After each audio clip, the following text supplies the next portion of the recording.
7ನೇ ತರಗತಿ ವಿದ್ಯಾರ್ಥಿ. ಈ ಮಗುವ ಬಗ್ಗೆ ನಾನು ಹೇಳಲೇಬೇಕು. ಯಾಕಂತಂದ್ರೆ ಆಗಲೇ ನಾನು ಹೇಳಿದ ಒಂದು ಮಾತು, ಎಷ್ಟು ಆಸಕ್ತಿ ಇರಬಾರ್ದು ನಿಮ್ಮ ಮಗುವಿಗೆ ಓದಿನಲ್ಲಿ.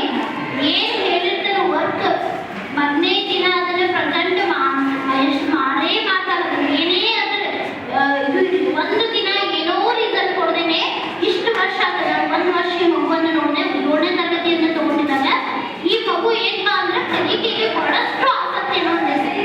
ಈ ಮಗುವಿಗೆ ಏನ್ ಹೇಳಿದ್ರು ಮೊದಲನೇ ದಿನ ಅದನ್ನ ಏನ್ ಹೇಳಿದ್ದು ವರ್ಕ್ ಅಷ್ಟು ನೀಟಾಗಿ ಬಂದು ಪ್ರೆಸೆಂಟೇಷನ್ ಮಾಡುವಂಥದ್ದು ಈ ಮಗುವಿನ ಒಂದು ಕಲೆ.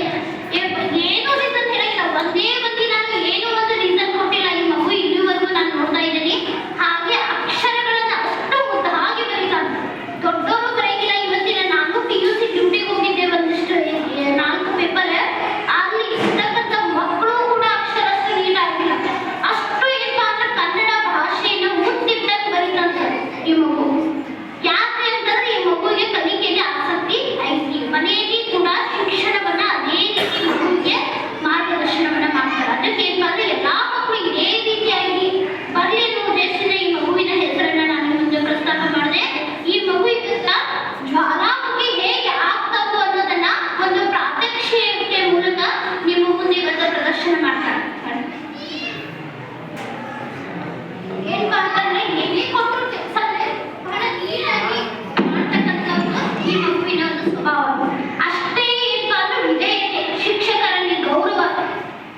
ಬಹಳಷ್ಟು ಈ ವಿದ್ಯಾರ್ಥಿಗಳನ್ನ ನಾವು ಗಮನಿಸಿದಾಗ ಈ ಪ್ರಜ್ವಲ್ ನಾಯ್ಕರ್, ವಿನಾಯಕ್ ಇವರೆಲ್ಲ ಏನಪ್ಪಾ ಅಂತಂದ್ರೆ ಬಹಳಷ್ಟು ವಿಧೇಯತೆ ವಿದ್ಯಾಭ್ಯಾಸದಲ್ಲೂ ಮುಂದೆ, ಹಾಗೆ ಗೌರವವನ್ನು ಕೊಡ್ತಕ್ಕಂಥ ವಿಷಯದಲ್ಲೂ ಮುಂದೆ. ಸಂಸ್ಕೃತಿ ಅಂತಕ್ಕಂಥದ್ದು ಮಕ್ಕಳಿಗೆ ಬಹಳ ನಾವು ಇವತ್ತು ಹೇಳ್ಕೊಡ್ಬೇಕು. 4 ಅಕ್ಷರ ಕಡಿಮೆ ಕಲೀಲಿ ಮಕ್ಕಳು. ನಮ್ಮ ಮಕ್ಕಳು ಇವತ್ತು ನಾವು ಮಕ್ಕಳಿಗೆ ಸಂಸ್ಕಾರವನ್ನು ಕಲಿಸ್ಬೇಕು. ನಾವು ದೊಡ್ಡವರಿಗೆ ಹೇಗೆ ರೆಸ್ಪೆಕ್ಟ್ ಕೊಡಬೇಕು, ಸಣ್ಣವರಿಗೆ ಹೇಗೆ ನಡೆಸ್ಕೋಬೇಕು, ಮನೆಯಲ್ಲಿ ತಂದೆ ತಾಯಿಯ ಬೆಲೆ ಏನು, ಅಣ್ಣ ಅಕ್ಕ ತಂಗಿ ಸಂಬಂಧಗಳ ಬೆಲೆಯನ್ನ ನಾವು ಇವತ್ತು ಕಲಿಸ್ಕೊಡ್ಬೇಕಾಗಿದೆ. ಎಂಬುದೊಳಗೆ ಏನೆಲ್ಲ ನೋಡಾಕತ್ತೀವಿ. ಇವೆಲ್ಲ ಯಾಕೆ ಆಗಕತ್ತಾವ ಅಂತಂದ್ರೆ ನಮ್ಮ ಮಕ್ಕಳಿಗೆ ನಾವು ಸಂಸ್ಕಾರನ ಹೇಳ್ಕೊಡಕತ್ತಿಲ್ಲ. ಅದಕ್ಕೆ ಇವೆಲ್ಲ ಘಟನೆ ಏನ್ ಮಾಡೋಣ, ನಮ್ಮ ಮಕ್ಕಳನ್ನ ತಿದ್ದಾಗ ನಾವು ಪ್ರಯತ್ನ ಮಾಡೋದು, ಒಳ್ಳೆಯ ದಾರಿಯೊಳಗ ಮಕ್ಕಳನ್ನ ಮುನ್ನಡೆಸೋಣ, ಸಂಸ್ಕೃತಿಯನ್ನು ಹೇಳ್ಕೊಡೋದು. ಸಂಸ್ಕೃತಿಯೇ ಮೂಲ. ಏನಂದ್ರೆ 4 ಅಕ್ಷರ ಕಡಿಮೆ ಕಲೀಲಿ ಮಗು, ಆದ್ರೆ ಒಳ್ಳೆ ಸಂಸ್ಕಾರಯುಕ್ತವಾಗಿರ್ತಕ್ಕಂಥ ಮಕ್ಕಳನ್ನ ನಾವು ಬೇಕು ಇವತ್ತಿನ ಸಮಾಜಕ್ಕೆ. ಅದಕ್ಕೆ ಈ ಮಗುವಿನ ಹೆಸರನ್ನ ಯಾಕೆ ಪ್ರಸ್ತಾಪ ಮಾಡಿದ್ದೇವೆ ಅಂತಂದ್ರೆ ಬಹಳ ವರ್ಕ್ನಲ್ಲಿ ಅಷ್ಟೇ ನೀಟ್ನೆಸ್ ಮತ್ತೆ ಏನಪ್ಪಾ ಅಂದ್ರೆ ಸಂಸ್ಕಾರದಲ್ಲಿ ಕೂಡ ತೆಗಿ ಹಾಕಿದೆ ಮಗು. ಬಹಳಷ್ಟು ಏನಪ್ಪಾ ಅಂತಂದ್ರೆ ಹೆಮ್ಮೆ ಅನಿಸ್ತದೆ. ಇಂಥ ಮಕ್ಕಳಿಗೆ ನಮಗೆ ಬೇಕು, ಇಂಥ ಮಕ್ಕಳು ಇವತ್ತಿನ ದಿನ ನಮಗೆ ಬೇಕಾಗಿತ್ತು. ಅದಕ್ಕೆ ನಾವು ಎಲ್ಲ ಯಾಕೆ ಉದಾಹರಣೆ ಕೊಡ್ತೇವೆ ಅಂತಂದ್ರೆ ನಾನೇ ಈ ಮಗುವಿನ ಹೆಸರನ್ನ ಯಾಕೆ ನಾನು ಪ್ರಸ್ತಾಪ ಮಾಡಿದ್ದೆ ಅಂತಂದ್ರೆ ಈ ಮಗುವಿನ ಹೆಸರಿನೊಳ ನಾಳೆ ನಿಮ್ಮ ಮಗುನು ನಾನು ಕಲಿಯುವಂತ ಒಂದು ಪ್ರಸಂಗ ಬರಲಿ ಅನ್ನೋ ಉದ್ದೇಶ.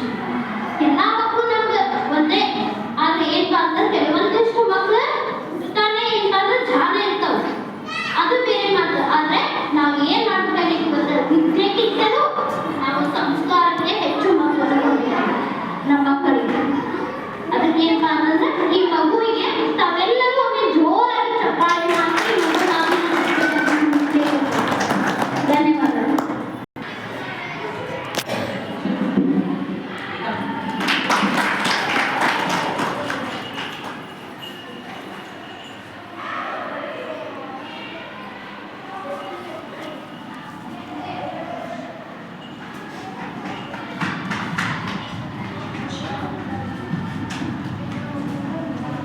ಅದೇ ರೀತಿಯಾಗಿ ಮತ್ತೊಬ್ಬ ವಿದ್ಯಾರ್ಥಿ